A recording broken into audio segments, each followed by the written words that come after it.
Welcome students, hello to all. Myself Gyanendra Pandey और हम एक वीडियो लेक्चर लेकर प्रेजेंट हैं। और हालांकि ये कंटिन्यूएशन सीरीज़ है बच्चों। हमने लास्ट क्लास में आपके साथ ये क्लास 12 केमिस्ट्री का D and F block chapter discuss किया था, जिसमें लगभग 3 से 4 वीडियो हैं उसमें। और वहाँ पे मैंने डी ब्लॉक का पूरा इंट्रोडक्शन आपको दिया था। उसके बाद हमने पूरा डिटेल में समझा था डी ब्लॉक एलिमेंट्स क्यों डी ब्लॉक एलिमेंट्स कहे जाते हैं, और वहाँ पे पूरी बेसिक स्टडी हम लोगों ने कर रखी थी। और उसमें फिर हम डी ब्लॉक एलिमेंट्स की जर्नल प्रॉपर्टीज़ पे बात कर रहे थे, मतलब जो उनकी मुख्य प्रॉपर्टीज़ हैं जो उसमें देखी जाती हैं। तो उसमें हमारा एटॉमिक रेडियाई, उसके बाद melting point, enthalpy of atomisation, density, ये सारी बातें हम कर चुके थे प्रॉपर्टीज़ में। और इसकी कुछ प्रॉपर्टीज़ और भी हैं बच्चों, तो हम उसको कंटिन्यू करते हैं।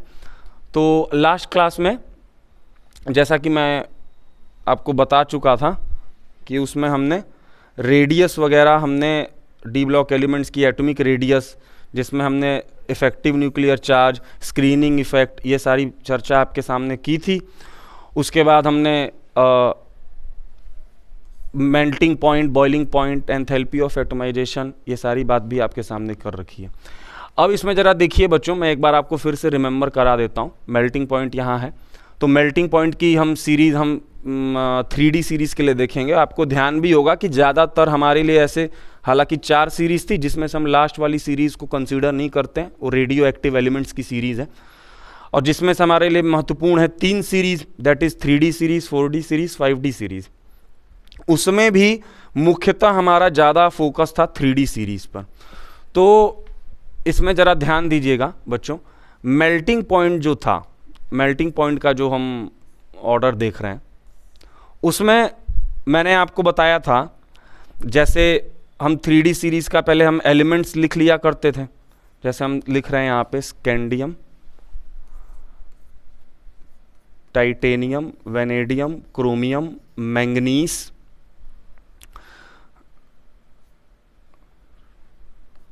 आयरन, कोबाल्ट, निकल, कॉपर, जिंक, ये हमारा ऑर्डर था। ठीक। तो मेल्टिंग पॉइंट में हम क्या करते हैं, मेल्टिंग पॉइंट में देखिएगा बच्चों, मेल्टिंग पॉइंट मैंने आपको बताया था, मेल्टिंग पॉइंट किस पे निर्भर करता है। 2 प्रॉपर्टी मैंने आपके साथ डिस्कस की थी, एंथैल्पी ऑफ एटोमाइजेशन और melting point. Enthalpy of atomisation और मेल्टिंग पॉइंट पे एक ही चीज़ से ये दोनों प्रॉपर्टी कवर हो जाती है। मैंने आपको बताया था कि डी ब्लॉक एलिमेंट्स में नंबर ऑफ अनपेयर्ड इलेक्ट्रॉन ज़्यादा पाए जाते हैं। तो अनपेयर्ड इलेक्ट्रॉन के ज़्यादा होने से बॉन्डिंग बनाने की जो कैपेबिलिटी है, संभावना है, वो बढ़ जाती है। आप जानते हो बच्चों, वैलेंस इलेक्ट्रॉन ही बॉन्डिंग में पार्टिसिपेट करते हैं। तो जितने ज़्यादा खाली इलेक्ट्रॉन होंगे आउटर शेल में, अनपेयर्ड इलेक्ट्रॉन होंगे, तो उतना ही ज़्यादा वो पर्टिकुलर एलिमेंट दूसरे एलिमेंट से बॉन्ड बना पाएगा।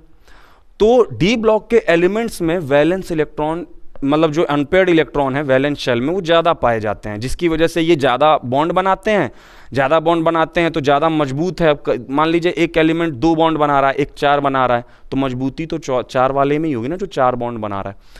तो जैसे जैसे एलिमेंट में अनपेयर्ड इलेक्ट्रॉन की संख्या बढ़ती है, इनकी बॉन्ड की मजबूती बढ़ती है, इनका मेटेलिक बॉन्ड स्ट्रेंथ बढ़ता है।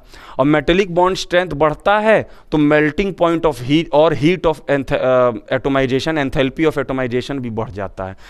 इसीलिए यहाँ पर किस तरीके से आपको देखना है, जरा ये ध्यान दीजिए कि सबसे पहले हम क्या करेंगे, मैंगनीज जो है उसको कॉपर के आगे लगा दोगे।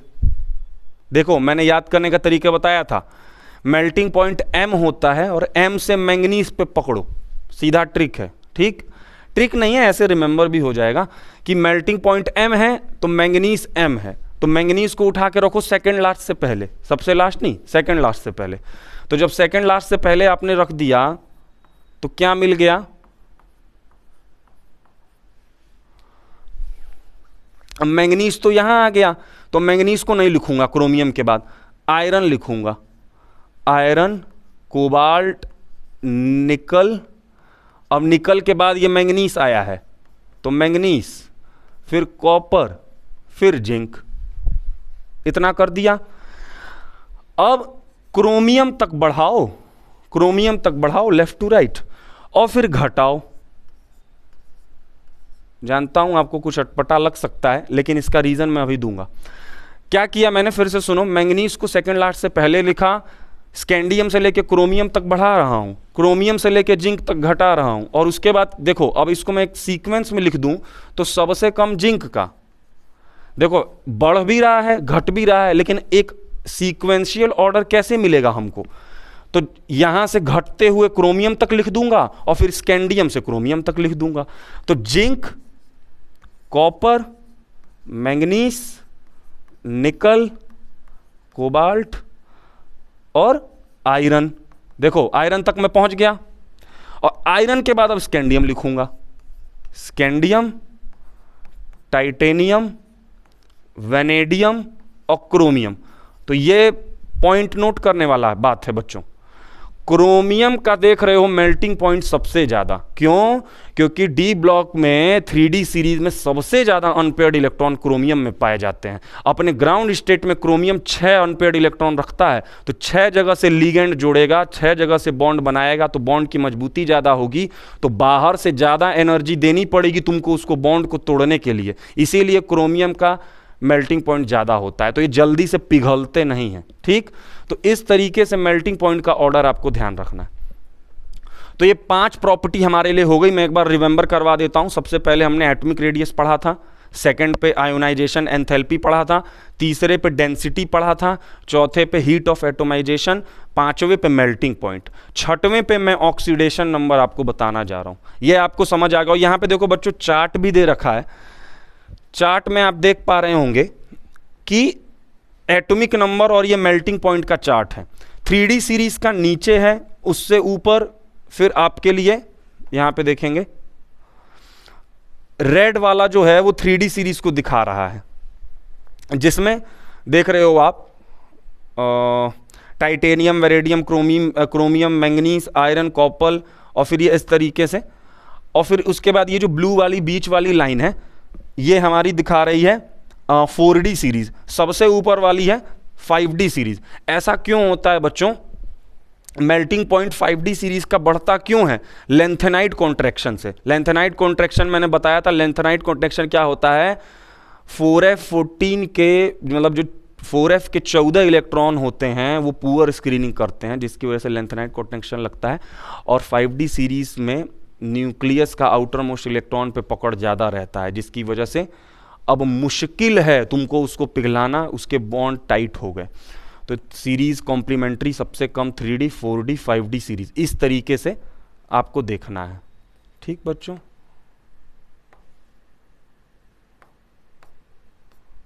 Sorry to say that. हाँ, और ये देखो, ये बातें मैं पहले ही बता चुका हूं कि एटॉमिक रेडियस कैसे चेंज होती है। जैसे लेफ्ट टू राइट जाएंगे, आपको मैं बताया था ना 3D सीरीज के लिए कि वहां तक पहले स्कैंडियम से लेके आयरन तक घटा, आयरन कोबाल्ट निकल का सेम हो गया, और फिर कॉपर जिंक का बढ़ गया। तो ये बातें हम पहले ही बता चुके हैं। आयनाइजेशन एंथैल्पी भी मैं चर्चा कर चुका हूं। अब हमको क्या देखना है? Oxidation state. बच्चों यहां पे ध्यान दो, और ऑक्सीडेशन स्टेट देखनी है आपको 3D सीरीज के लिए। मेनली हमको देखना है 3D सीरीज के लिए। एक हम ब्लैंक पेज ले लेते हैं और उस पर मैं आपको समझा देता हूं। यहां पे देखोगे, यहां पे ध्यान दो बच्चों। ऑक्सीडेशन स्टेट, ऑक्सीडेशन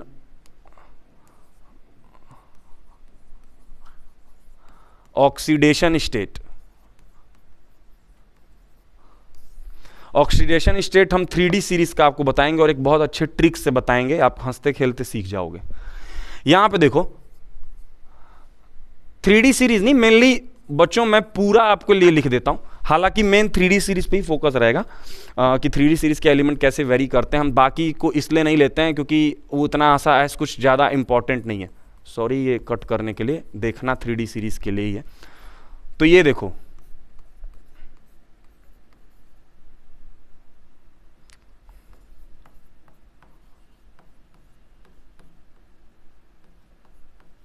मैं अभी आपको ट्रिक भी बताऊंगा बच्चों।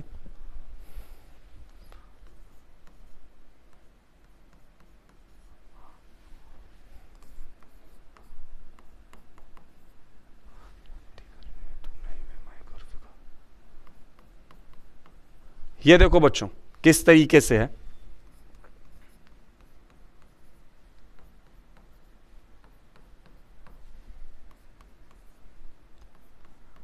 अब आप कहेंगे कि ये कैसे याद होगा सर? देखो बड़े आसानी से याद हो जाएगा। इसको मैं क्या लिख सकता हूं, ये देखो इससे क्या होगा, तू जानती है, टी आई से हो गया तू, और जेड एन से क्या है, तू जानती है, तू जानती है ये थोड़ा सा इसमें हौच पौच हो गया। मैं इस तरीके से आपको बता देता हूँ, जैसे टी आई से लेके जेड एन का कैसे याद रखोगे, जो +2 यहाँ पे मैं लिख रखा हूँ, इसका अलग से बता देता हूँ। इसका लिखोगे तू जानती है ये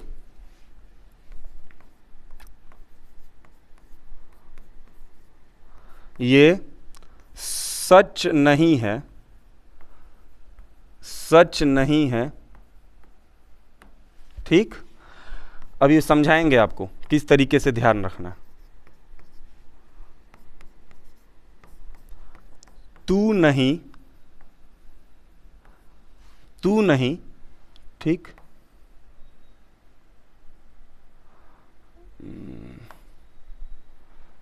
मूव करना है,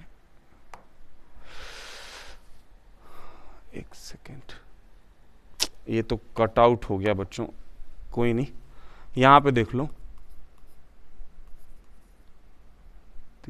सच नहीं है,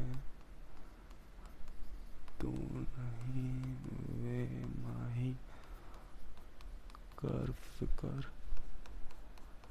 मेरे मन की। हाँ देखेंगे,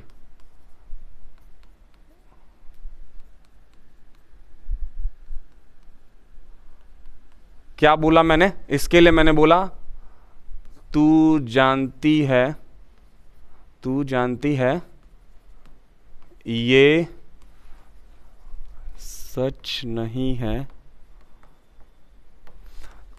तू नहीं, तू नहीं वे माही, कर फिकर मेरे मन की। देखो कितना आसानी से आपको याद हो जाएगा बच्चों। कैसे होगा, देखो तू जानती है तो टू से हो जाएगा टाइटेनियम, जानती से हो जाएगा जिंक, सच नहीं है, सच में देखो SC आ रहा है तो स्कैंडियम, नहीं में निकल याद रखोगे, तू से टाइटेनियम, नहीं से फिर से निकल, वे से वेनेडियम, ये माही से क्या हो जाएगा मैंगनीज, कर क्रोमियम, फिकर आयरन, मेरे मन की तो मैंगनीज। इस तरीके से आप ध्यान रख लोगे और बड़ा आसान है। आप देखो अब मैंने ये डैश लगाया है बीच में, इसका मतलब टाइटेनियम से जिंक तक जितने एलिमेंट्स हैं उनका ऑक्सीडेशन नंबर +2 है, स्कैंडियम से निकल तक जितने एलिमेंट है उसका ऑक्सीडेशन नंबर +3 है, टाइटेनियम से निकल तक जितने हैं उसका +4, यहाँ से लेके यहाँ तक इनका +5, क्रोमियम से आयरन तक जितने हैं उसका +6, और मैंगनीज इकलौता है जो +7 ऑक्सीडेशन नंबर दिखाता है पूरे डी ब्लॉक एलिमेंट। इसके अलावा एक कॉपर है जो +1 भी दिखाता है। ठीक, तो इस तरीके से आपको याद रखना है। मैं फिर से बता रहा हूं बच्चों, आपकी किताब में दिया है 4D 5D का भी दिया है, लेकिन जहां एग्जाम में जहां से ज़्यादा क्वेश्चन उठते हैं वो है 3D सीरीज। 3D सीरीज मैंने आपको देखा, आपने ध्यान भी दिया होगा, हर प्रॉपर्टीज़ में मैंने 3D सीरीज के रिस्पेक्ट में प्रपेक्ष में ज़्यादा आपको फोकस करके पढ़ाया, इसलिए क्योंकि 3D सीरीज से क्वेश्चन आते हैं, बहुत इंपॉर्टेंट है रेदर देन जो बची हुई 2 सीरीज़ हैं। तो इस तरीके से आपको याद रखना है कौन सा एलिमेंट कितना अलग अलग ऑक्सीडेशन स्टेट दिखा सकता है, नंबर दिखाता है। अब इसके अलावा कोई स्टेबल ऑक्सीडेशन स्टेट भी होते हैं जो आप बचपन से याद करते हो, जैसे कॉपर का +2 भी होता है। उसके बाद आपको ध्यान होगा आयरन +2 और +3 में भी होता है, ये बात आप सब जानते होंगे। तो इस तरीके से आपको ध्यान रखना है। तो ऑक्सीडेशन स्टेट आपने देख ली किस तरीके से था, है ना। अब जरा चलते हैं हम स्लाइड पर। हाँ, यहां देखो ऑक्सीडेशन स्टेट जो बातें हुई आप इसको यहां से एक बार समझ लें। जो हमने बात बताया उसी से रिलेटेड ये भी है। ट्रांजिशन एलिमेंट है वेरिएबल ऑक्सीडेशन स्टेट, जाहिर सी बात है, अभी हमने देखा अलग अलग वेरिएबल स्टेट हैं। Due to very small energy difference between n-1d and ns subshell, electrons from both the subshell take part in bonding. Number of oxidation state is directly proportional to number of unpaired electron. जाहिर सी बात है, कोई भी particular element जितने दूसरे element से अपनी प्रतिक्रिया दिखाएगा, बॉन्ड बनाएगा, उतने ही ज़्यादा उसके ऑक्सीडेशन स्टेट पॉसिबल हैं। Mn show all oxidation state +2 से +7। अभी बताया था ना, मैंगनीज का सबसे ज़्यादा ऑक्सीडेशन स्टेट मैंगनीज दिखाता है, +2 से +7 तक दिखाता है। मतलब ये 2 से लेकर 7 बॉन्ड भी बना सकता है। ठीक, इस तरीके से आपको ध्यान रखना है। अब देखो ये इस तरीके से वेरिएशन होता है, जो मैंने अभी ट्रेंड आपको लिखाया, देख रहे हो 3D सीरीज स्केल लिखा है, तू जानती है सच नहीं है, तू नहीं वे माही कर फिकर मेरे मन की। उस तरीके से आप याद रखोगे, कभी भूलोगे नहीं। और आप लगा के देख लेंगे, इस पे फिट बैठ रहा है वो, देख रहे हो। तो ये इस तरीके से आप निकाल सकते हो। कह रहा है low oxidation state are found when a complex compound has ligand capable of pi acceptor character in addition of the sigma bonding. तो ये बातें क्या कह रहा है कि कुछ कुछ जो कॉम्प्लेक्स हैं वो लो ऑक्सीडेशन स्टेट भी दिखाते हैं। ऐसा तब होता है कि जो लिगेंड जो होते हैं वो पाई एक्सेप्टर मतलब पाई बॉन्ड बनाते हैं, सिग्मा बॉन्ड के बजाय वो पाई एक्सेप्टर जब इलेक्ट्रॉन एक्सेप्ट करते हैं। तो जैसे निकल का कार्बोनिल, निकल टेट्रा कार्बोनिल जो है, निकल कार्बोनिल 4, ये इस तरीके का एलिमेंट है। देखो बच्चों, इसमें आपको परेशान नहीं होता है। अभी आप सोच रहे होंगे लिगेंड क्या है क्या नहीं है। अगला वाला चैप्टर है कोऑर्डिनेशन कंपाउंड, उसमें हम बहुत अच्छे से आपको बताएंगे कैसे क्या है। फिलहाल आप इस पर ध्यान रखें जो मैंने ऑक्सीडेशन नंबर वाला आपको बताया, कैसे याद रखना है। स्टैंडर्ड इलेक्ट्रोड पोटेंशियल है ये। स्टैंडर्ड इलेक्ट्रोड पोटेंशियल को जरा ध्यान दो।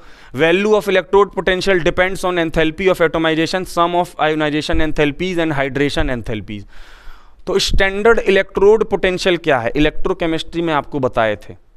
इलेक्ट्रोड पोटेंशियल क्या है, कोई भी पर्टिकुलर जो भी एलिमेंट होता है, जैसे हमने पूरी एक रिएक्टिविटी सीरीज आपको बताई थी, हाइड्रोजन को रेफरेंस इलेक्ट्रोड लेते हैं जिसको शी बोलते हैं, स्टैंडर्ड हाइड्रोजन इलेक्ट्रोड, जिसकी इलेक्ट्रोड पोटेंशियल की वैल्यू 0 होती है, आपको याद आ रहा होगा।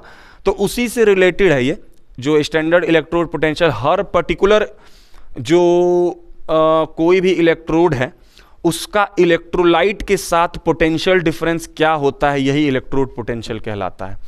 तो जो इलेक्ट्रोड पोटेंशियल का मान है, वैल्यू है, वो किस किस बात पर निर्भर करती है, enthalpy of atomisation, sum of ionisation enthalpy and hydration enthalpy. तो ये देखो किस तरीके से है कि रिडक्शन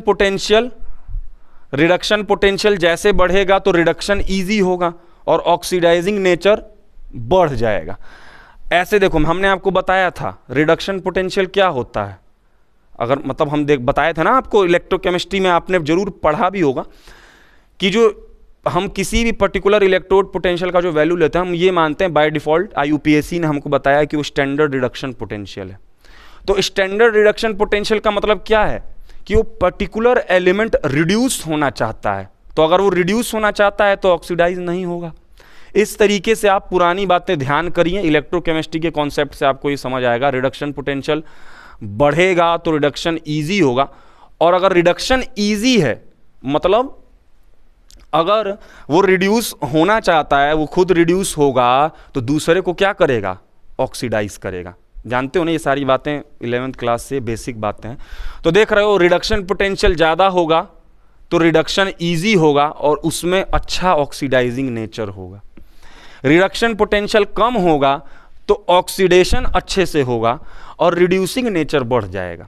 ठीक, तो reduction potential is directly proportional to enthalpy of atomisation, that is directly proportional to ionisation energy, and that is inversely proportional to hydration enthalpy. Hydration enthalpy क्या है, पानी में पर्टिकुलर कंपाउंड या पर्टिकुलर एलिमेंट कितना अच्छे से मोबिलाइजेशन दिखाता है, उसका कितना अच्छा मूवमेंट है, वो कितने अच्छे से टूट रहा है, हाइड्रेशन एनर्जी है। Due to positive electrode potential, Cu does not liberate hydrogen from acid. तो ये इंपॉर्टेंट बात है, पॉजिटिव इलेक्ट्रोड पोटेंशियल होने की वजह से Cu क्या करता है, Cu does not liberate hydrogen from acid. ये सारी बातें इलेक्ट्रोकेमिस्ट्री में आपको बताई गई हैं कि कॉपर का पॉजिटिव इलेक्ट्रोड पोटेंशियल है। तो पॉजिटिव इलेक्ट्रोड पोटेंशियल का मतलब क्या है कि वो रिडक्शन, जिसमें हमको देखो कुछ बातें मैं आपको रिमेंबर करवा देता हूं।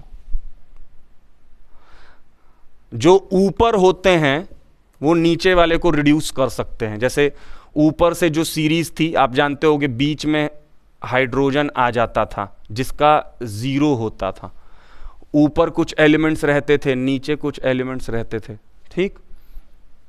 अब नेगेटिव वाले का क्या मतलब है, इसका पॉजिटिव आता है, Cu का जो इलेक्ट्रोड पोटेंशियल है वो पॉजिटिव आता है, तो इसीलिए हाइड्रोजन नहीं निकलवा पाता है, मतलब ये पर्टिकुलर दूसरे वाले को रिप्लेस नहीं करवा पाता है, तो रिएक्शन नहीं होती है। आपने 10th में भी पढ़ा है कि कॉपर जिंक को रिड्यूस नहीं करता है, क्योंकि कॉपर क्या होता है, कॉपर नोबल मेटल है, रिएक्टिविटी सीरीज में सबसे कम आता है। कॉपर का स्थान नीचे है, जिंक का ऊपर है, जो ऊपर होता है वो नीचे वाले को रिड्यूस करता है, ना कि नीचे वाला ऊपर वाले को करता है। तो कॉपर जिंक को कर ही नहीं पाएगा, तो कैसे हाइड्रोजन निकलवाएगा, ठीक। और इसका पॉजिटिव इलेक्ट्रोड पोटेंशियल होने का मतलब क्या है, पॉजिटिव का मतलब ये मतलब हाइड्रोजन ये रिड्यूस नहीं होना चाहता है। यहां पे देखो बताया है ना, रिडक्शन पोटेंशियल की वैल्यू अगर ज़्यादा है मतलब 0 से ज़्यादा है तो रिडक्शन इजी होगा और ऑक्सीडाइजिंग नेचर हमको देखने को मिलेगा, ठीक। तो इस तरीके से आप रिलेट करके समझोगे। It must be noted the value of E0 for Mn nickel and zinc are more negative than expected from the trend. तो ये भी देखने को मिलता है, ये बात ध्यान रखोगे कि ये जो मैंगनीज, निकल और जिंक है, ये अपनी स्टेबिलिटी एक्वायर करने के लिए इनका सामान्य से थोड़ा हटके हो जाता है जो स्टैंडर्ड इलेक्ट्रोड पोटेंशियल की वैल्यू है। ये देखो, ये चार्ट है आपके लिए, ऑब्जर्व्ड और कैलकुलेटेड वैल्यूज हैं स्टैंडर्ड इलेक्ट्रोड पोटेंशियल की, जो एलिमेंट्स हैं 3D सीरीज का, इस तरीके से आपको देखने को मिलता है। अनपेयर्ड इलेक्ट्रॉन के साथ देखो ये बढ़ते हुए नजर आ रहा है, बीच में एक आपको कम आया, यहाँ पे बम्प उठा और फिर बाद में और बढ़ गया, ठीक। तो इस तरीके से रिएक्टिविटी क्या है, through the transition elements are moderately electropositive yet they are not very reactive because of their high heat of sublimation, high ionisation enthalpy. तो जो ट्रांजिशन एलिमेंट होते हैं वो इलेक्ट्रोपॉजिटिव होते हैं, इलेक्ट्रॉन देने की क्षमता है उसमें, yet they are not very reactive, तो ये ज़्यादा रिएक्टिव नहीं होते हैं। High heat of sublimation, high ionisation enthalpy, मतलब इनका अच्छा खासा सिस्टम बना हुआ, इनकी आयोनाइजेशन एंथैल्पी ज़्यादा होती है, बाहर से आप कम ऊर्जा में इनके बॉन्ड को नहीं तोड़ पाओगे। ये आयोनाइजेशन एंथैल्पी में हमने आपको बताया था। आयोनाइजेशन एंथैल्पी क्या होती है, किसी भी पर्टिकुलर एलिमेंट से इलेक्ट्रॉन निकलवाने के लिए जो एनर्जी आप बाहर से लगाते हो, आयोनाइजेशन एंथैल्पी है। तो ज़्यादा आयोनाइजेशन एंथैल्पी रहेगी, इसका मतलब बहुत मुश्किल है उसका इलेक्ट्रॉन निकलवाना, वो नहीं चाहता है किसी और से रिएक्ट करना, वो चुपचाप अपना स्टेबल पड़ा हुआ है, इसलिए ज़्यादा रिएक्टिव नहीं है। ये रिएक्टिविटी की कुछ वैल्यूज़ हैं, तो आप अंदाज़ा लगा सकते हैं कि किस तरीके से क्या है। अच्छा देखो, अब बहुत इंपॉर्टेंट है यहाँ जो कि है मैग्नेटिक मूवमेंट, इसके बारे में ज़रा सुन लो बच्चों, काफ़ी ये इंपॉर्टेंट चीज़ है आपके लिए, यहाँ पे ध्यान दो।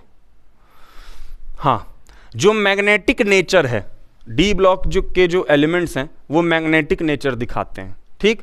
मैग्नेटिक मूवमेंट उनमें देखने को मिलता है, और किसी भी पर्टिकुलर एलिमेंट का मैग्नेटिक नेचर आप कैसे निकाल सकते हो, उसके मैग्नेटिक मूवमेंट का एक फॉर्मूला होता है।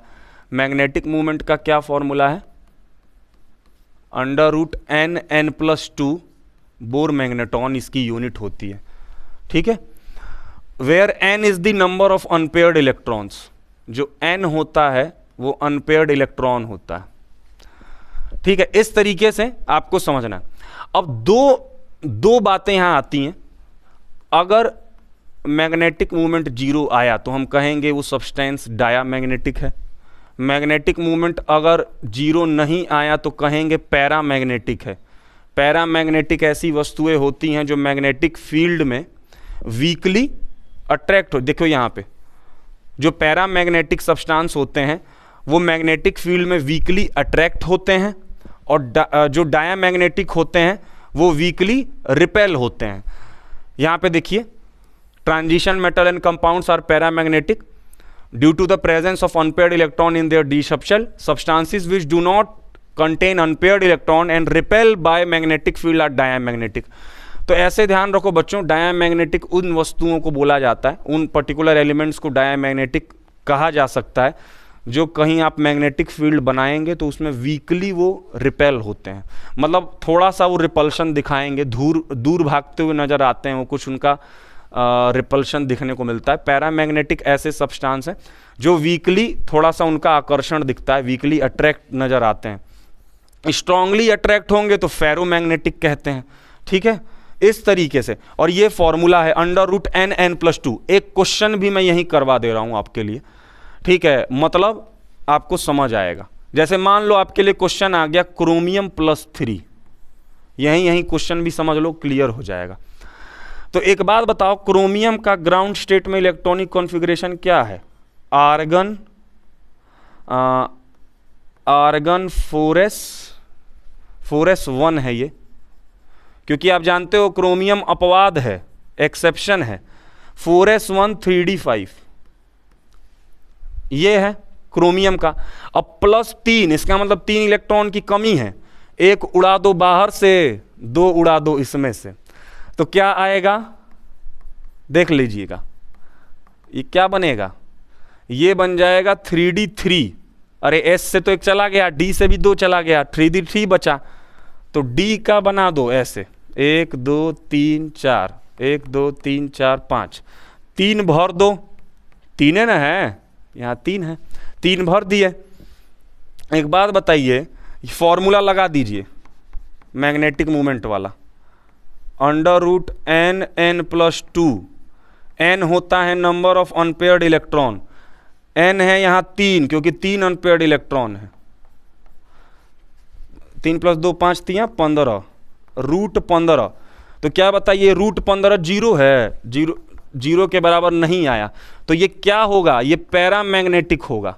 आपसे पूछता है इस तरीके से क्रोमियम +3 का मैग्नेटिक मोमेंट बताइए, तो हमने देख लिया कि ये 0 के बराबर नहीं आया। हमने बताया है अगर मैग्नेटिक मोमेंट 0 के बराबर आया तो डायामैग्नेटिक कह देना, और अगर कुछ आया इसका मतलब 0 के बराबर नहीं आया तो पैरामैग्नेटिक।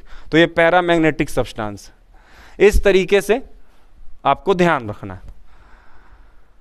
देख लीजिए, ये होते हैं जो थोड़े रिपेल दिखाते हैं, मैग्नेटिक फील्ड में अट्रैक्शन दिखाते हैं।